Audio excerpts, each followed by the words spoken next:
अस्सलाम वालेकुम। आज हमने डिस्कस करना है अयोटिक वाल्वुलर डिजीज़। ठीक है, अयोटिक वाल्वुलर डिजीज़ में हमारे पास कौन कौन सी डिजीज़ आती हैं? अयोटिक स्टेनोसिस आती है और अयोटिक रिगर्जिटेशन आती है। हमने हार्ट की वाल्वुलर डिजीज़ स्टार्ट की हुई थी, उसमें हमने माइट्रल स्टेनोसिस और माइट्रल रिगर्जिटेशन ठीक है पढ़ी, डेविडसन से हम लोग पढ़े हैं ये डिजीज़। ठीक है, तो आज हम अयोटिक स्टेनोसिस के बारे में डिस्कस करेंगे। अयोटिक स्टेनोसिस में क्या होता है कि स्टेनोसिस का आपको पता है कि स्टेनोसिस में नैरविंग होती है, इसका मतलब होता है नैरविंग होना, तंगी आ जाना। ठीक है, तो अयोटा का तो आपको पता है कि अयोटा जो है वो हमारे हार्ट का वाल्व होता है। 4 वाल्व होते हैं हार्ट के। ठीक है, ये लाइक फॉर एग्जांपल ये हमारा लेफ्ट एट्रियम है, ये लेफ्ट वेंट्रिकल है, ये राइट एट्रियम है और ये राइट वेंट्रिकल है। ठीक है, इन दोनों के दरमियान में जो वाल्व होगा वो ट्राइकस्पिड होगा, इन दोनों के दरमियान में बाइकस्पिड वाल्व होगा जिसको माइट्रल वाल्व भी कहते हैं। इसके अलावा लेफ्ट वेंट्रिकल से ब्लड जब हमारी सिस्टेमिक सर्कुलेशन के अंदर जा रहा होता है, हमारी बॉडी के अंदर जो है वो जब बॉडी टिश्यू को ब्लड सप्लाई कर रहा होता है तो वो पास करके जाता है अयोटा के थ्रू। ठीक है, अयोटा जो लार्जेस्ट जो है वो वेसल होती है जिसमें से ब्लड पास करके जो है वो हमारे बॉडी टिश्यूज़ को सप्लाई करता है। इसके बाद जो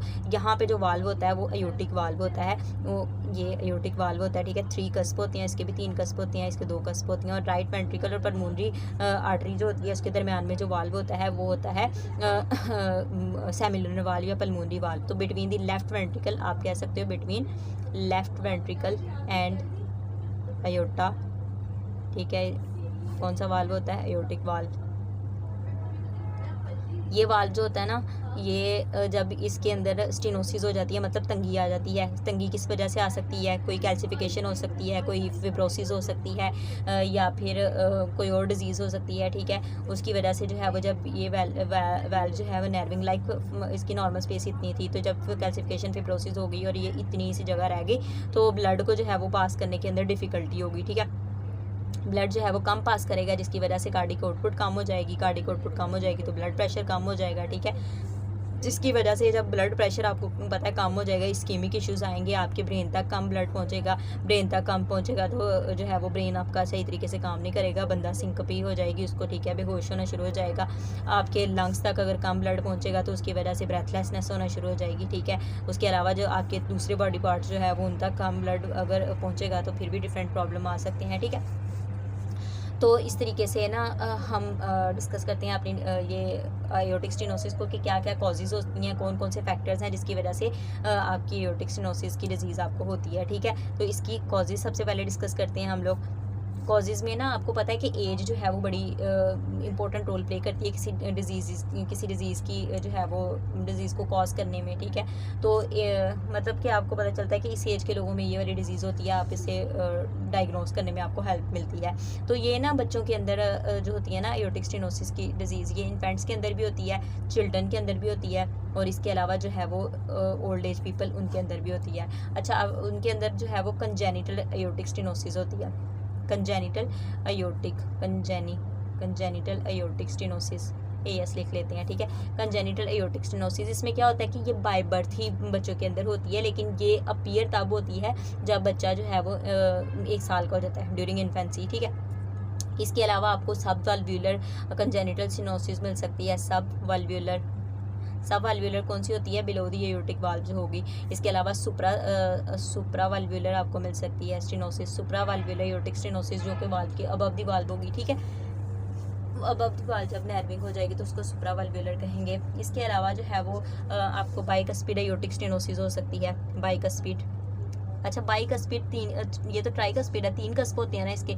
तो बाइकस्पिड एयोटिक स्टेनोसिस में क्या होता है आपकी ना, आपको पता है कि ये मिडिल एज पीपल जो होती है ना उनके अंदर होती है। ठीक है, मिडिल एज में कौन सी एज ग्रुप के जो है वो लोग आ जाएंगे? इसमें 50 to 60 ईयर पीपल्स जो हैं वो आ जाएंगे। ठीक है, और इसकी cause rheumatic disease, rheumatic aortic stenosis की वजह से भी हो सकती है। अच्छा, बाइकस्पिड एयोटिक स्टेनोसिस में होता है क्या है कि आपके ना नॉर्मली 3 कस्प है ना उसके, तो उसमें से जो 2 कस्प है उसके अंदर जब स्टेनोसिस हो जाती है तो एक कस्प जो होता है ना मतलब कि वो खुलता है जिसकी वजह से बहुत ज़्यादा नर्विंग हो जाती है और ये आपको उसको मतलब कि ब्लड को आगे वेंट्रिकल जब कॉन्ट्रैक्ट करेगा, सिस्टली होगी तो ब्लड कम फ्लो करेगा जिसकी वजह से डिफरेंट इश्यूज आएंगे, उसको कहते हैं बाइकस्पिड अयोटिक स्टेनोसिस। ठीक है, और ये मिडिल एज पीपल्स के अंदर होती है, young to middle age peoples. उसके अलावा जो है वो मिडिल टू ओल्डर एडल्ट, जो ओल्डर पीपल हैं उनके अंदर जो है वो कैल्सिफिकेशन होने की वजह से, इसमें भी बेसिकली होती तो कैल्सिफिकेशन ही है, इसके अंदर कैल्सिफिकेशन होगी,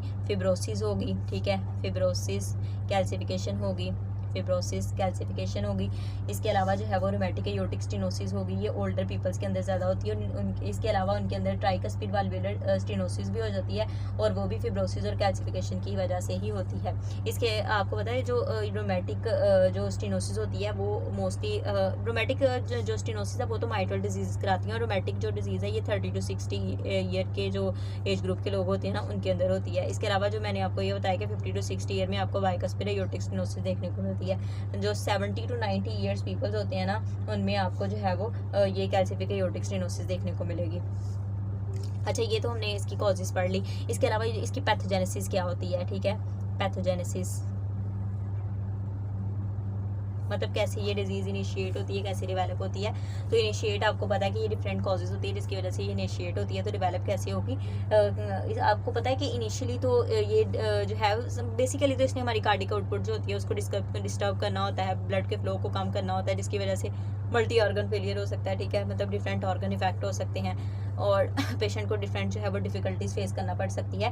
तो इसकी जो पैथोजेनेसिस है इनिशियली तो पेशेंट जो होता है ना वो उसको मतलब करने की कोशिश कर रहा होता है, ओवरकम करने की। पेशेंट जो है वो इनिशियली मेंटेन कर रहा होता है कार्डिक आउटपुट को, कैसे प्रेशर ग्रेडियंट को इंक्रीज़ करके ना वो प्रेशर ग्रेडियंट को बढ़ा लेता है। प्रेशर ग्रेडियंट को बढ़ा के तो वो इसकी कार्डिक आउटपुट को मेंटेन करने की कोशिश कर रहा होता है। लेकिन जब प्रोग्रेशन हो जाती है ना, ये स्टेनोसिस जो होती है वो बहुत ज़्यादा प्रोग्रेसिव हो जाती है, ठीक है। प्रोग्रेशन के केस में क्या करता है कि हमारा लेफ्ट वेंट्रिकल का साइज इनलार्ज हो जाता है, उसकी हाइपरट्रॉफी हो जाती है। जब लेफ्ट वेंट्रिकल जो होता है आपको पता है कि नॉर्मल इतना साइज है उसका, अब फिब्रोसिस हो गया, साइज बढ़ गया। अब इसको जो है वो इतने को तो कम ब्लड आ रहा है, कम कोरोनरी आर्टरीज को कम ब्लड सप्लाई करना पड़ रहा था। अब आपको पता है कि लेफ्ट वेंट्रिकल की हाइपरट्रॉफी कैसी हो जाएगी, कि स्टेनोसिस हुई है, पीछे से भी ब्लड आ रहा है, जब डायस्टली हो रही है तो वहाँ से भी ब्लड आ रहा है एट्रियम से वेंट्रिकल के अंदर, तो इतना सारा ब्लड की पुलिंग हो गई है यहाँ पर, जिसकी वजह से लेफ्ट वेंट्रिकल का साइज बड़ा इनलार्ज कर जाएगा, हाइपरट्रॉफी हो जाएगी और कोरोनरी आर्टरी इनफ ब्लड उसको सप्लाई नहीं करी, जिसकी वजह से हाइपोक्सिया होगा और आपको जो है वो पेशेंट जो है वो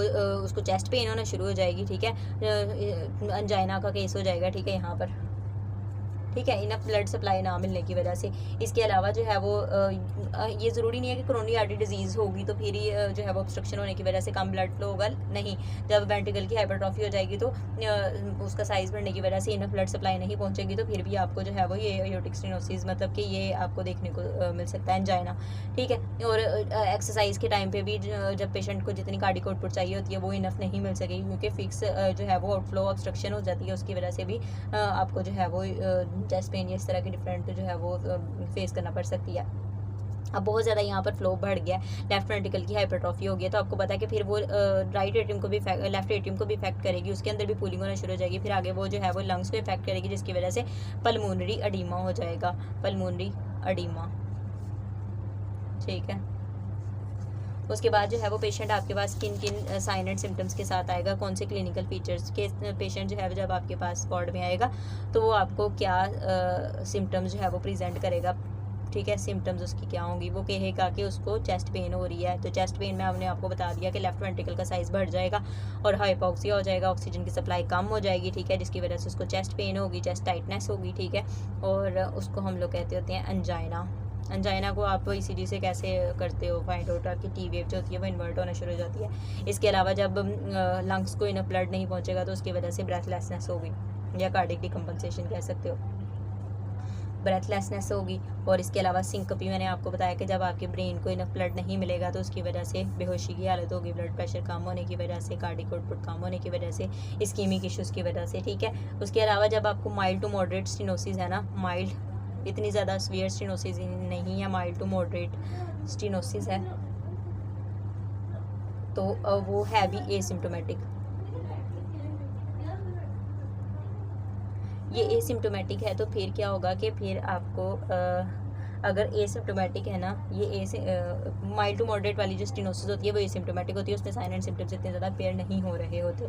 अगर आपने इसको टाइम पे ट्रीट नहीं किया तो उसकी वजह से डेथ भी हो सकती है, ठीक है। उसके अलावा जो है वो कौन कौन से साइंस हो सकते हैं, ये तो थी सिम्टम्स। साइंस में जो है वो हार्श इजेक्शन सिस्टोलिक मर्मर,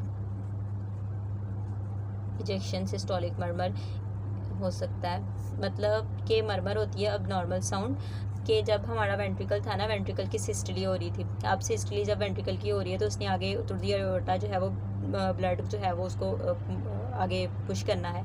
तो जब वहाँ पर नर्विंग है तो उस दौरान जो है वो उसके ये वाल्व है ना उनके साथ जाकर टकराएगा, जिसकी वजह से बड़ी हार्श ही एक अजीब सी साउंड प्रोड्यूस होगी। ऐसी साउंड जैसे कोई आप वो आरी लेके ना तो लकड़ी को काट रहे होते हैं, वैसी साउंड होगी। ये हार्श जो है वो इजेक्शन सिस्टोलिक मरमर जिसको कहते हैं वो आपको सुनाई देगा। ओल्ड पेशेंट के अंदर अगर आप देखो ना तो वो जैसे आरी से काट रहे होते हैं ना वैसे, या फिर म्यूजिकल क्वालिटी होती है उनकी, जैसे सीगल होता है ना एक परिंदा सा, उसकी जैसे वॉइस होती है वैसे होती है।